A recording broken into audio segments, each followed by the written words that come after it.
Assalamualaikum warahmatullahi wabarakatuh. Kami dari kelompok 1 yang akan menyampaikan materi kedudukan evaluasi di dalam kurikulum dan pengajaran.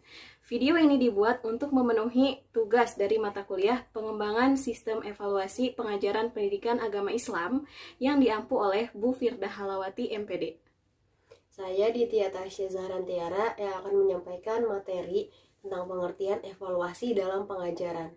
Saya Gina Husnul Huluki yang akan menyampaikan fungsi evaluasi di dalam proses belajar mengajar dan hubungan pengajaran dan evaluasi. Saya Khalifah Maratus Soleha yang akan menyampaikan materi objek evaluasi pendidikan.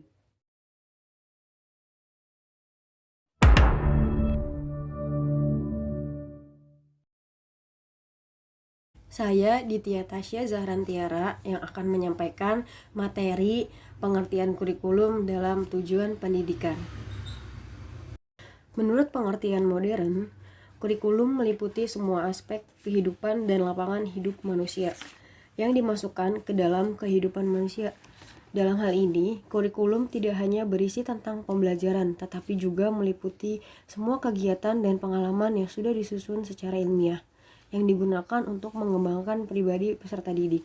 Berdasarkan GBHN atau garis-garis besar haluan negara, pembangunan di bidang pendidikan didasarkan atas falsafah negara Pancasila, diarahkan untuk membentuk manusia-manusia pembangun yang berjiwa Pancasila, manusia yang sehat jasmani dan rohaninya, manusia yang memiliki pengetahuan dan keterampilan, memiliki kreativitas dan tanggung jawab, bersikap demokratis dan penuh tenggang rasa, berbudi pekerti yang luhur, cinta bangsa dan sesama manusia, sesuai dengan ketentuan yang termasuk di dalam Undang-Undang Dasar 1945. Di negara Indonesia juga terdapat undang-undang yang mengatur tentang sistem pendidikan nasional, yaitu Undang-Undang Nomor 2 Tahun 1989 yang berbunyi, pendidikan nasional bertujuan mencerdaskan kehidupan bangsa dan mengembangkan manusia Indonesia seutuhnya, yaitu manusia yang beriman dan bertakwa terhadap Tuhan Yang Maha Esa dan berbudi pekerti luhur, memiliki pengetahuan dan keterampilan, kesehatan jasmani dan rohani, kepribadian yang mantap dan mandiri, serta rasa tanggung jawab kemasyarakatan dan kebangsaan. Selanjutnya, di sini ada tabel tentang bagaimana hubungan dan kedudukan evaluasi dalam kurikulum dan tujuan pendidikan pada umumnya. Di bagian kali ini yang di kotak pertama itu adalah tentang tujuan pendidikan. Seperti yang sudah saya jelaskan sebelumnya pada Undang-Undang Nomor 2 Tahun 98, yang tujuan pendidikan itu merupakan dasar dan pedoman bagi semua lembaga pendidikan dari mulai tingkat paling bawah sampai tingkat perguruan tinggi.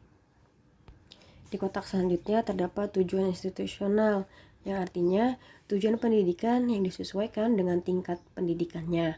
Walaupun setara tingkat pendidikannya, tetapi tetap isi kurikulumnya itu berbeda. Tujuan institusional ini terdapat di dalam kurikulum lembaga. Misalnya, walaupun sekolah menengah kejuruan dan sekolah menengah atas itu satu tingkat, tetapi mereka memiliki kurikulum yang berbeda karena dari lembaga yang berbeda juga. Selanjutnya ada tujuan kurikuler, yang artinya di sini tuh artinya kurikulum itu lebih terperinci dari kurikulum sekolah berdasarkan bidang studi, mata pelajaran, yang dimana setiap mata pelajaran itu memiliki tujuan yang berbeda-beda. Selanjutnya itu ada tujuan instruksional, yang artinya tujuan ini dibuat dari pembahasan mata pelajaran yang nantinya akan diajarkan oleh guru. Dengan begitu seorang guru bisa menilai apa yang bisa didapatkan setelah melaksanakan kegiatan belajar mengajar.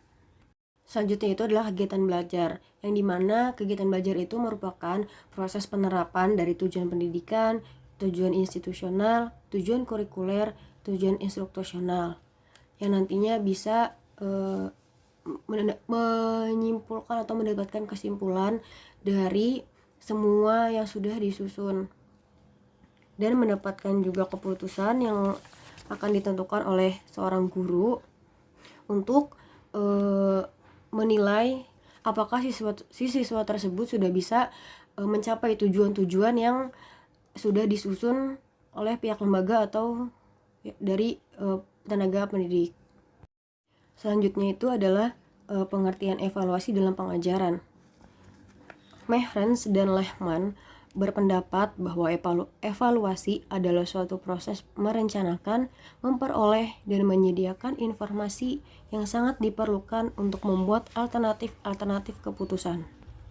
Berdasarkan dengan pengertian tersebut, maka bisa disimpulkan bahwa kegiatan evaluasi atau penilaian merupakan suatu proses yang sengaja direncanakan untuk memperoleh informasi atau data. Berdasarkan data tersebut kemudian dicoba untuk mendapatkan suatu keputusan. Sedangkan menurut Norman E. Groenewald berpendapat bahwa evaluasi itu adalah suatu proses yang sistematis untuk menentukan atau membuat keputusan sampai sejauh mana tujuan-tujuan pengajaran telah dicapai oleh siswa. Dan Wringstone dan kawan-kawan juga berpendapat bahwa evaluasi pendidikan itu adalah penaksiran terhadap pertumbuhan dan kemajuan siswa ke arah tujuan-tujuan atau nilai-nilai yang telah ditetapkan di dalam kurikulum. Dari pendapat 3 tokoh di atas, terdapat 3 aspek yang perlu diperhatikan untuk lebih memahami apa yang dimaksud dengan evaluasi, khususnya evaluasi pengajaran. Yang pertama itu, kegiatan evaluasi merupakan proses yang sistematis, yang dimana artinya sistem evaluasi dalam pengajaran adalah sebuah kegiatan yang terencana dan dilakukan secara berkelanjutan. Evaluasi juga tidak hanya dilakukan di akhir kegiatan pembelajaran, tapi juga pada awal proses pembelajaran sampai proses pembelajaran selesai yang sudah dirancang dalam setiap tahun ajarannya. Yang akan dijelaskan lebih lanjut oleh pemateri selanjutnya pada fungsi evaluasi dalam proses belajar mengajar. Selanjutnya, di dalam kegiatan evaluasi diperlukan berbagai informasi atau data yang menyangkut objek yang sedang dievaluasi. Yang dimaksudkan di sini itu merupakan perilaku atau penampilan siswa selama mengikuti proses kegiatan belajar mengajar, hasil yang didapatkan dari ulangan, dari tugas rumah, dari ujian-ujian, sehingga nantinya bisa mendapatkan hasil dari tujuan evaluasi yang sedang dilaksanakan tersebut. Selanjutnya, setiap kegiatan evaluasi tidak dapat dilepaskan dari tujuan pengajaran yang hendak dicapai. Nah, yang berarti tanpa menentukan atau meluruskan tujuan-tujuan terlebih dulu, tidak mungkin menilai sejauh mana pencapaian hasil belajar siswa. Hal ini adalah karena setiap kegiatan penilaian memerlukan suatu kriteria tertentu sebagai acuan dalam menentukan batas tercapaian objek yang dinilai. Adapun tujuan pengajaran merupakan kriteria pokok dalam penilaian. Sehingga dalam hubungannya dengan keseluruhan proses belajar mengajar, tujuan pengajaran dan prosedur evaluasi saling berkaitan dan tidak dapat dipisahkan satu dari yang lain. Bahan atau materi pengajaran apa yang akan diajarkan dan metode apa yang akan digunakan saat kegiatan belajar mengajar itu tergantung pada tujuan pengajaran yang telah dirumuskan. Begitu juga dengan prosedur evaluasi yang harus dilakukan serta menggunakan tes seperti apa atau alat evaluasi apa yang akan dipakai untuk menilai hasil pengajaran tersebut, yang harus dikaitkan dan mengacu kepada bahan dan metode mengajar yang digunakan dan bertujuan pengajaran yang telah dirumuskan. Sehingga dalam program pembelajaran ketiga komponen tersebut tidak dapat diabaikan, bahkan harus selalu digunakan sebagai acuan untuk mendapatkan keputusan atau hasil evaluasi yang sudah sesuai dengan apa yang dituju. Saya Gina Husnul Huluki yang akan memaparkan materi fungsi evaluasi dalam proses belajar mengajar dan hubungan antara pengajaran dan evaluasi. Langsung saja, karena pengertian evaluasi telah dijelaskan oleh pemateri pertama, maka saya akan langsung menjelaskan fungsi evaluasi dalam proses belajar mengajar. Nah, dalam penggunaannya, sering terjadi kerancuan antara istilah tujuan dan fungsi. Nah, memang pada kenyataannya fungsi evaluasi berkaitan erat dengan tujuan dilakukannya evaluasi. Nah, untuk siswa, tujuan dari evaluasi pendidikan yaitu untuk mendapat data pembuktian yang akan menunjukkan sampai di mana tingkat kemampuan dan keberhasilan siswa dalam pencapaian tujuan-tujuan kurikuler. Dan tujuan evaluasi pendidikan untuk guru dan para pengawas pendidikan yaitu untuk mengukur atau menilai sampai di mana keefektifan pengalaman-pengalaman mengajar, kegiatan-kegiatan belajar, dan metode-metode mengajar yang digunakan. Nah, untuk lebih rinci, fungsi evaluasi dalam pendidikan dan pengajaran dikelompokkan menjadi 4. Yang pertama, untuk mengetahui kemajuan dan perkembangan serta keberhasilan siswa setelah mengalami atau melakukan kegiatan belajar selama jangka waktu tertentu. Nah, di sini ada 2 fungsi. Yang pertama itu evaluasi berfungsi formatif. Jadi maksudnya evaluasi ini dilakukan di tengah-tengah program pembelajaran yang bermaksud untuk memantau kemajuan belajar siswa guna memberikan umpan balik terhadap siswa ataupun guru. Jadi nanti berdasarkan hasil tes ini, guru dan siswa dapat mengetahui apa yang masih perlu dijelaskan kembali agar materi pelajaran dapat dikuasai dengan baik. Jadi untuk siswa dapat mengetahui apa yang masih perlu dijelaskan kembali agar ia dapat mengupayakan perbaikan pada materi pelajaran yang belum dikuasainya. Sementara untuk guru dapat melihat bagian-bagian mana yang secara umum belum dikuasai siswa sehingga guru tersebut dapat mengupayakan penjelasan yang baik agar materi pelajaran tersebut dapat dikuasai oleh siswa. Nah, lalu yang kedua itu ada evaluasi berfungsi sumatif. Maksudnya itu evaluasi yang biasanya diberikan kepada akhir tujuan ajaran atau akhir suatu jenjang pendidikan dan untuk mengisi raport atau surat tanda tamat belajar. Nah, yang berarti untuk menentukan apakah siswa ini naik kelas atau tidak gitu. Nah, hal ini dimaksud untuk mengetahui sejauh mana suatu program berhasil diterapkan. Tentu saja hal ini bergantung beberapa faktor. Ya, ada faktor guru, siswa, kurikulum, metode mengajar, saran, dan sebagainya. Lalu fungsi yang kedua yaitu untuk mengetahui tingkat keberhasilan program pengajaran. Pengajaran ini sebagai suatu sistem yang terdiri atas beberapa komponen yang saling berkaitan satu sama lain. Komponen tersebut itu ada tujuan materi atau bagian pengajaran, metode dan kegiatan belajar mengajar, alat dan sumber pelajaran, dan prosedur serta alat evaluasi. Nah, dihubungkan dengan PPSI atau prosedur pengembangan sistem instruksional sebagai salah satu strategi pengembangan program pengajaran. Nah, kedudukan dan fungsi evaluasi dapat digambarkan bagian berikut, bisa dilihat di layar. Namun sebelum membahas pada bagian, saya akan membahas secara singkat mengenai PPSI. Dapat dilihat dari segi makna kata. P. Prosedur yang artinya tahapan untuk menyelesaikan suatu kegiatan. Pengembangan berarti membuat suatu menjadi lebih besar, lebih baik, lebih bernilai, dan sebagainya. Lalu sistem, yaitu kesatuan fungsi dari komponen-komponen. Yang terakhir instruksional yang berarti hubungan dengan suatu pembelajaran. Nah, dari makna kata yang tadi dapat ditarik kesimpulan bahwa PPSI adalah tahapan kegiatan pengembangan perencanaan komponen-komponen pembelajaran untuk mencapai tujuan yang telah ditentukan. Nah, lalu sekarang bisa dilihat pada bagan yang tertera. Langkah pertama sudah ada nomornya di situ. Nomor 1 sebagai langkah pertama adalah merumuskan tujuan, yaitu rumusan yang jelas tentang kemampuan atau tingkah laku yang diharapkan dimiliki siswa sesudah mengikuti suatu program pembelajaran tertentu. Kemampuan atau tingkah laku tersebut harus dirumuskan secara spesifik dan operasional sehingga dapat diamati atau diukur.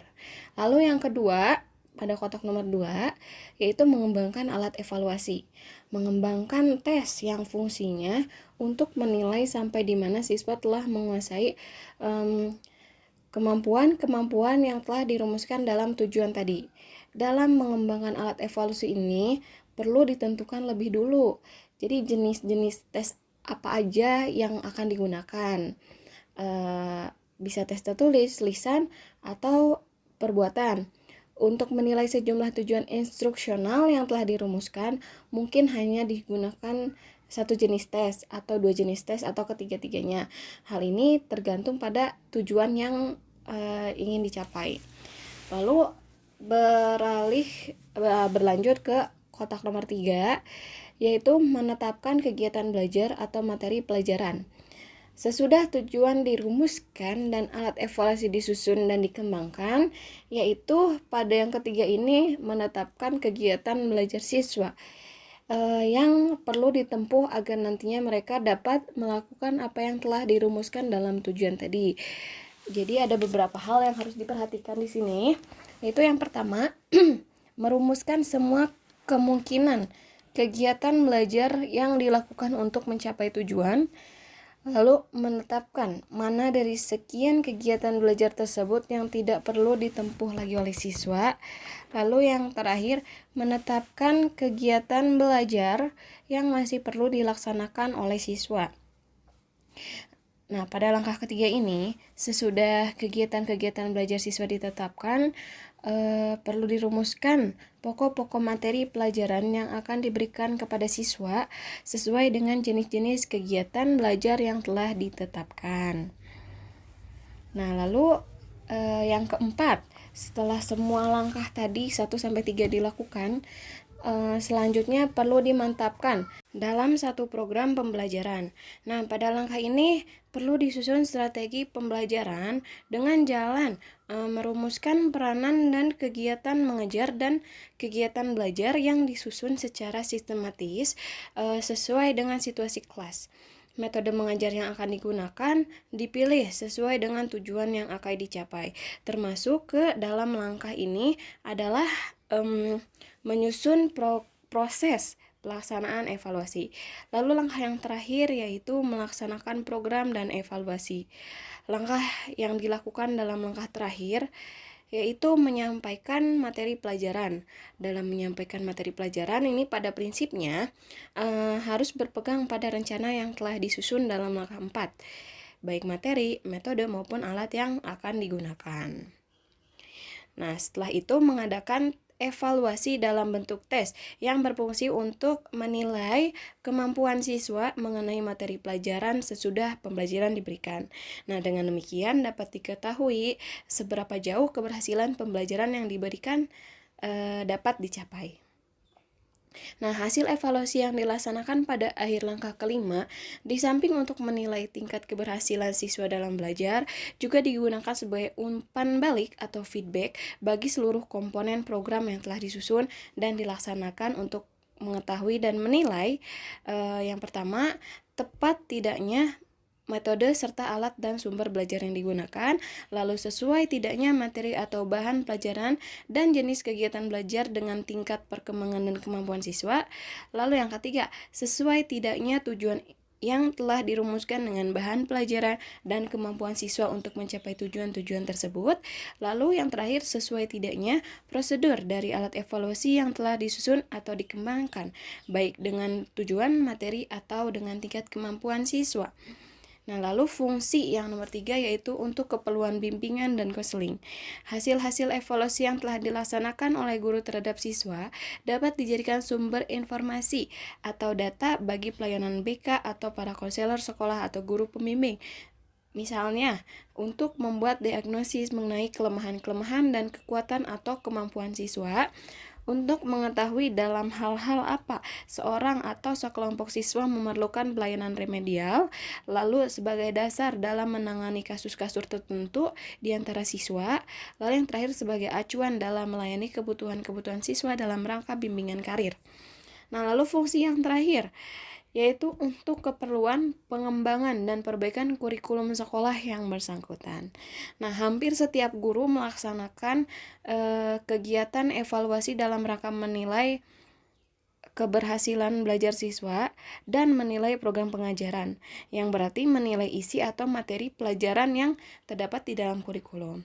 Namun, seorang guru yang dinamis, ia tidak akan mengikuti semua hal yang ada di kurikulum tanpa melihat kondisi siswa, tapi guru tersebut akan menentukan dan memilih materi-materi mana saja yang sesuai dengan kondisi dan situasi lingkungan serta perkembangan masyarakat pada saat itu.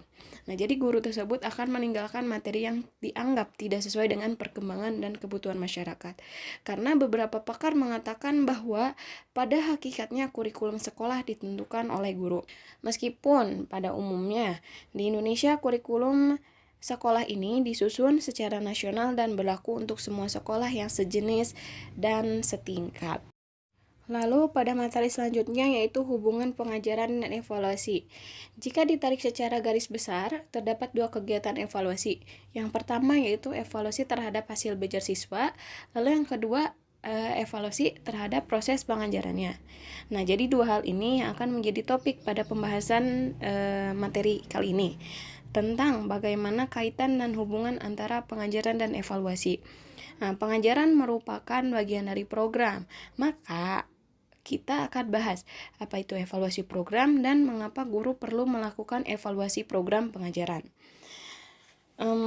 Melakukan evaluasi program adalah kegiatan yang dimaksud untuk mengetahui seberapa tinggi tingkat keberhasilan dari kegiatan yang direncanakan.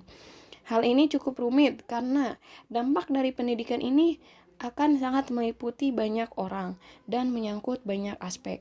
Oleh karena itu, kegiatan pendidikan harus dievaluasi agar dapat dikaji apa kekurangannya, dan kekurangan tersebut akan dipertimbangkan untuk pelaksanaan pendidikan pada waktu lain. Nah, evaluasi program ini biasanya dilakukan untuk mengambil kebijaksanaan dan untuk menentukan kebijaksanaan selanjutnya. Nah, lalu mengapa guru harus melakukan evaluasi program? Peran sekolah dan guru yang pokok adalah menyediakan dan memberikan fasilitas untuk memudahkan dan melancarkan cara belajar siswa. Nah, guru harus bisa membangkitkan kegiatan-kegiatan yang membantu siswa meningkatkan cara dan hasil belajarnya. Namun, kadang guru merasa bahwa evaluasi merupakan sesuatu yang bertentangan dengan pengajaran. Nah, hal ini karena seringkali terlihat bahwa kegiatan evaluasi juru merisaukan dan menurunkan gairah belajar pada siswa, seolah kegiatan evaluasi bertentangan dengan kegiatan pengajaran. Oleh karena itu, guru melakukan evaluasi program karena guru adalah orang yang paling penting statusnya dalam kegiatan belajar mengajar, karena guru memegang tugas yang amat penting, yaitu mengatur dan mengemudikan kehidupan kelas. Di dalam melaksanakan tugas yang penting menciptakan suasana kelas tersebut, guru berupaya sekuat tenaga agar kehidupan kelas dapat berjalan mulus. Untuk memperbaiki proses pengajaran yang akan dilaksanakan lain waktu, guru perlu mengetahui seberapa tinggi tingkat pencapaian dari tugas yang telah dikerjakan selama kurun waktu tertentu. Nah, dalam hal ini, guru tidak dikhawatirkan tidak menutupi kekurangannya atau kurang objektif, karena evaluasinya tidak akan dilaporkan dan diketahui oleh siapapun luar selain dirinya. Nah, hal yang telah dijelaskan tadi yaitu sesuai dengan kutipan Mehrens dan Lehman yang berbunyi, "To teach without testing is unthinkable," yang artinya mengajar tanpa tes tidak masuk akal. Lalu bisa dilihat hubungan yang sebaiknya antara pengajaran dan evaluasi yang dikemukakan oleh Dressel. Yaitu yang pertama di kolom pengajaran itu efektif jika mengarah kepada perubahan yang diinginkan di dalam diri siswa. Nah, untuk evaluasi itu efektif jika dapat membuktikan sampai di mana perubahan itu terjadi di dalam diri siswa. Lalu yang nomor 2, dalam pengajaran, pola-pola tingkah laku baru akan dipelajari siswa dengan baik jika ketidakcocokan perilaku yang sekarang dimengerti dan kebermaknaan perilaku yang baru menjadi jelas karenanya. Di evaluasi sangat berguna bagi belajar jika ia mendorong dan membangkitkan siswa untuk mengevaluasi diri. Lalu yang ketiga, untuk pengajaran, pola-pola tingkah laku baru dapat lebih dikembangkan secara efektif oleh guru-guru yang mengetahui pola-pola tingkah laku yang ada pada individu siswa dan alasan-alasannya. Di nomor 3, evaluasi itu berguna bagi pengajaran yang baik jika ia mengemukakan tipe-tipe pokok dari tingkah laku yang tidak sesuai dan sebab-sebab yang mendukungnya. Nomor 4, untuk pengajaran, belajar ditimbulkan oleh masalah-masalah dan kegiatan-kegiatan yang menuntut pemikiran atau perbuatan dari individu siswa masing-masing. Di evaluasi sangat bermakna di dalam belajar jika ia memungkinkan dan mendorong latihan atas inisiatif individu. Yang terakhir, untuk pengajaran, kegiatan-kegiatan yang memberi dasar bagi mengajar dan belajar tingkah laku tertentu juga kegiatan yang sangat cocok bagi pembangkitan dan penilaian terhadap kecocokan tingkah laku tersebut. Di evaluasi, kegiatan-kegiatan dan latihan-latihan yang dikembangkan untuk tujuan pengevaluasian tingkah laku tertentu juga berguna bagi mengajar dan belajar tingkah laku tersebut. Saya Khalifah Mar'atus Solihah yang akan menyampaikan tentang objek evaluasi pendidikan. Poin pertama yaitu aspek-aspek yang diperlukan dan diperhatikan di dalam evaluasi terhadap siswa SD dan SL. Yang pertama, aspek berpikir. Aspek berpikir termasuk di dalamnya yaitu intelijensi, ingatan, cara menginterpretasi data, prinsip pengajaran, pemikiran logis, dan sebagainya. Yang kedua, perasaan sosial. Perasaan sosial termasuk di dalamnya cara bergaul, cara pemecahan nilai-nilai sosial, cara menghadapi dan berpartisipasi dalam kenyataan sosial, dan sebagainya. Yang ketiga, keyakinan sosial dan kewarganegaraan. Menyangkut pandangan hidupnya terhadap masalah-masalah sosial, politik, dan ekonomi. Yang keempat, apresiasi seni dan budaya. Yang kelima, minat, bakat, dan hobi. Yang terakhir, perkembangan sosial dan personal. Selanjutnya, orang lain melihat skop objek evaluasi itu dari segi lain, yaitu dari segi pencapaian tujuan belajar murid dari berbagai mata pelajaran di sekolah.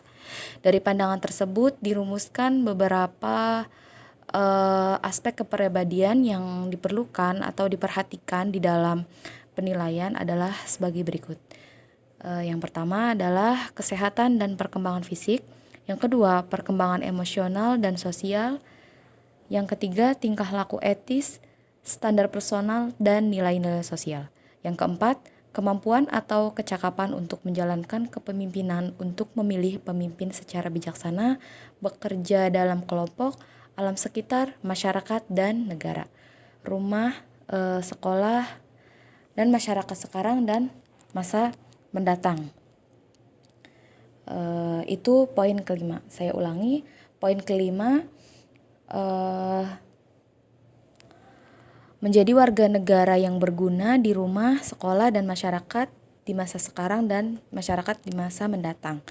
Yang keenam, pengetahuan tentang IPA seperti tanaman-tanaman, hewan, ilmu alam, teknologi, dan sebagainya. Yang ketujuh, perkembangan estetika baik sebagai penikmat maupun pencipta dalam seni, sastra, drama, radio, dan televisi, kerajinan tangan, home decoration, dan sebagainya. Yang kedelapan, kompetensi dalam komunikasi dengan orang-orang lain melalui berbicara, mendengarkan, membaca, dan menulis. Yang kesembilan, kecakapannya dalam berhitung, mengukur, menaksir, dan berpikir kuantitatif. Di dalam kurikulum SD tahun 1975 sebagai kurikulum yang berorientasi pada tujuan aspek-aspek kepribadian siswa yang menjadi objek penilaian secara jelas tergambar dalam tujuan institusionalnya. Tujuan institusional dibagi menjadi dua, yaitu umum dan khusus. Yang pertama, tujuan umum pendidikan SD adalah agar lulusan memiliki sifat-sifat dasar sebagai warga negara yang baik. Yang kedua, sehat jasmani dan rohani. Yang ketiga, memiliki pengetahuan, keterampilan, dan sikap dasar yang diperlukan. Sikap dasar yang diperlukan yaitu untuk melanjutkan pelajaran, bekerja di masyarakat, dan mengembangkan diri sesuai dengan asas pendidikan seumur hidupnya. Nah, selanjutnya tujuan khusus lulusan SD adalah agar yang pertama di bidang pengetahuan, yaitu memiliki pengetahuan dasar yang fungsional. Yang pertama, dasar-dasar kewarganegara dan pemerintah sesuai dengan Pancasila dan Undang-Undang Dasar 1945. Yang kedua, agama yang dianutnya. Yang ketiga, bahasa Indonesia dan penggunaannya sebagai alat komunikasi. Yang ketiga, prinsip-prinsip dasar matematika. Yang keempat, gejala dan peristiwa yang terjadi di sekitarnya. Selanjutnya, gejala dan peristiwa sosial baik di masa lampau maupun di masa sekarang. Yang kedua yaitu di bidang keterampilan. Di bidang keterampilan, menguasai cara-cara belajar yang baik, terampil menggunakan bahasa Indonesia baik lisan maupun tulisan, mampu memecahkan masalah sederhana secara sistematis dengan menggunakan prinsip ilmu pengetahuan yang telah diketahuinya, mampu bekerja sesama dengan orang lain dan berpartisipasi dalam kegiatan masyarakat, memiliki keterampilan berolahraga, terampil sekurang-kurangnya dalam satu cabang kesenian, memiliki keterampilan dasar dalam segi kesejahteraan keluarga dalam usaha, menguasai sekurang-kurangnya satu jenis keterampilan khusus yang sesuai dengan minat dan kebutuhan lingkungannya sebagai bekal untuk mencari nafkah. Poin ketiga, di bidang nilai dan sikap, menerima dan melaksanakan Pancasila dan Undang-Undang Dasar 1945. Yang kedua, menerima dan melaksanakan ajaran agama dan kepercayaan terhadap Tuhan Yang Maha Esa yang dianutnya secara menghormati agama yang dianut orang lain. Yang ketiga, mencintai sesama manusia, bangsa, dan lingkungan sekitarnya. Yang keempat, memiliki sikap demokratis dan tenggang rasa. Yang kelima, memiliki rasa tanggung jawab. Dan keenam, dapat menghargai kebudayaan dan tradisional,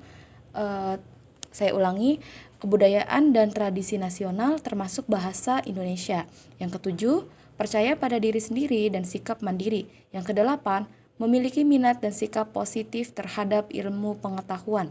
Yang kesembilan, memiliki kesadaran akan disiplin dan patuh pada peraturan yang berlaku, bebas dan jujur. Yang kesepuluh, memiliki inisiatif, daya kreatif, sikap kritis, rasional, dan objektif dalam memecahkan persoalan. Yang ke-11, memiliki sikap hemat dan produktif. Yang ke-12, memiliki minat dan sikap yang positif dan konstruktif tentang olahraga dan hidup sehat. Yang ketiga, menghargai setiap jenis pekerjaan dan prestasi kerja masyarakat tanpa memandang tinggi rendahnya nilai sosial ekonomi masing-masing jenis pekerjaan tersebut dan berjiwa pengabdian kepada masyarakat. Yang ke-14, memiliki kesadaran menghargai waktu. Nah, untuk mengadakan evaluasi yang baik, objektif, dan reliabel, faktor-faktor tersebut di atas perlu diperhatikan. Tanpa memperhatikan faktor-faktor tersebut, kita mungkin tidak dapat mengadakan perbaikan-perbaikan untuk kemajuan pendidikan pada umumnya. Poin selanjutnya, kegunaan data evaluasi. Penggunaan data yang diperoleh dari teknik-teknik evaluasi sebenarnya bergantung pada tujuan-tujuan yang akan dicapai atau yang dikehendaki. Perencanaan yang matang adalah dasar bagi penggunaan yang bijaksana dan informasi yang diperoleh atau dilakukan dengan bermacam-macam alat evaluasi. Sekian materi dari saya. Mungkin selanjutnya akan ditutup. Sekian penyampaian materi dari kelompok kami. Thank you for watching. Wassalamualaikum warahmatullahi wabarakatuh.